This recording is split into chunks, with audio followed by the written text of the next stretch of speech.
Welcome back to the Always Thinking Mindset channel, where we give you positive vibes and simple rules to achieve your goals. Now, in today's video, we're going to speak on 3 ways to stop overspending.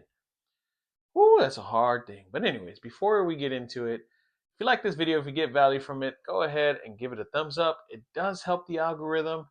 Don't worry, you don't have to subscribe. You're not going to spend anything. At the same time, if you love this channel, which I think you do, then you already know what to do.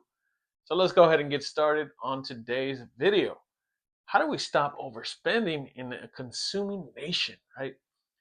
Man, I still have problems with that. But either way, let's get to the first rule. The first rule is going to be make a budget. That's simple. Make a budget, right? Because when you get paid, you have to learn how to distribute money, pay your bills, pay the things that keep you alive and the lights on and everything in between. But write your budget down, right? Write it down how much you make, what are your expenses, go thoroughly and you'll see how much is left over. Obviously, you want to save 10% to invest, whether it's a savings, stocks, or even real estate or whatever, trying to buy a house, whatever. 10% is usually a good and safe amount. If that's all you can afford, please, adjust accordingly. But when you make a budget, you get to see the framework of money, right? Because you cannot manage what you don't measure. That's what the saying is. So when you make a budget and you say, okay, well, this week I made X amount of dollars, and in a month I make another X amount of dollars. This is my spending habits, right? And you sit down and you say, well, this week or this month, after I pay these bills, this is what I have left. Now, you can either reinvest or save or go out and splurge. I don't care. It's your money.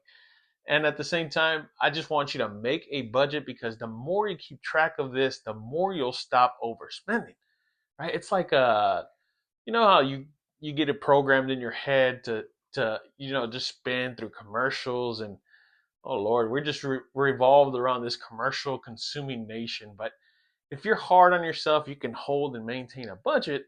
That's going to keep you from overspending, which leads me to my second rule of use cash. It's that simple, right? Because when you use cash, you're less likely, well, hopefully, you're less likely to spend the money, because this is hard earned cash versus a credit card where you swipe and you don't see that bill to the end of the month.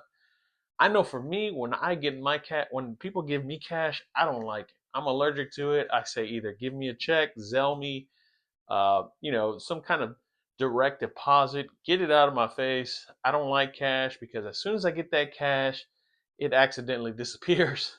And whether it's, ordering DoorDash, going out, barbecuing, you'll slowly waste that money that you intentionally wanted to save and stop overspending.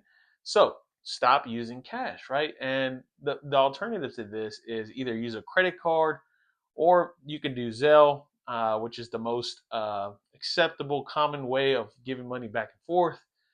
Bitcoin, I don't know, man. I'm still up in the air. Someone convinced me otherwise. But anyways, yeah, if you end up using cash, you won't spend as much. At least that's the idea. I don't like cash. If I get cash, I either go directly to the bank and deposit it, or I just tell people, give me another form of payment, right? That helps me to stop overspending, because cash is like fire. It'll just burn a hole in your pockets. And next thing you know, those $200 that someone repaid you back from 6 years ago are just gone. And if you're able to manage, you're able to measure it, you're able to keep on track and stop from overspending. And leads me to my last rule of limit your credit card usage. Now, I'm not just speaking to the ladies on this, I'm speaking to the gentlemen on this as well, right? Because we get in the habit of DoorDash, ordering out, going to the movies, just start swiping and without thinking, right? Like, YOLO, I got to live my best life. Let's go ahead and swipe it. No, no, no, no. You can YOLO later, all right? Or you can YOLO responsibly. The thing is, whenever you have a credit card, it forces you to swipe. But not only that, you never see the amount, right? Because the credit card company doesn't send you the bill or the statement, whether in the mail or electronically. And that keeps you from, just being on the ball about stuff. Now, for me, I have an app. As soon as I saw my credit card, I get on my app and I look at it and make sure it's pending or it's transferred or whatever. I check my bank account, and I'm not exaggerating here. I check my bank account every single day, sometimes twice, maybe three times a day. And not because I'm paranoid or anxious. It's just that it's that convenient, right? Especially when we go to the store, we use our credit card when I order Amazon purchases, or I just want to make sure that it did go through, right? You don't want a credit card that bounces. But not only that, you get to see how much you spend, and sometimes that amount ends up being very high where you got to control it, and it's not even the end of the month, so you're like, whoa, let's slow it down. You're able to see the numbers in your mind, in your head, and just get it fixated. Limit credit card usage. Now, just because you have the amount, let's say, for example, $10,000, the bank gives you, doesn't mean you go spend $10,000. No, you don't want that. You're going to be in debt. You're going to be swearing. You're going to not have a good night's rest. The real rule is actually a 30% rule of whatever the bank gives you, just to be safe.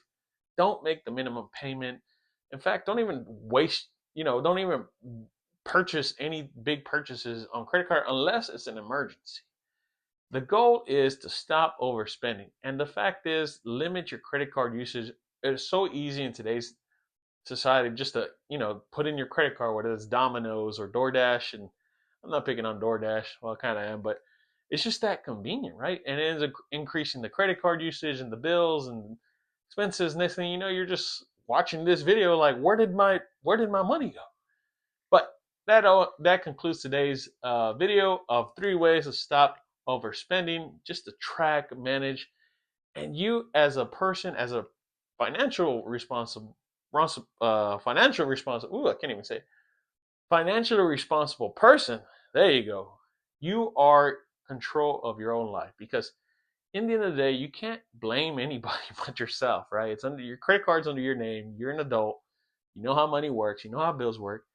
Kind of get in the loop of understanding management of just getting the numbers correct. But anyways, if you took value from today's video, which I think you did, uh, you didn't spend any money. Remember, this is free. Go ahead and give it a thumbs up. It does help the algorithm. And if you love this channel, go ahead and click that subscribe button. Check out my other videos. It speaks on real estate, personal finance. There's so much to learn in this channel. And it's all free, right? It's all experiences of what I've done, what I've learned, and the way I want to teach you. So until next time, folks, we will speak soon.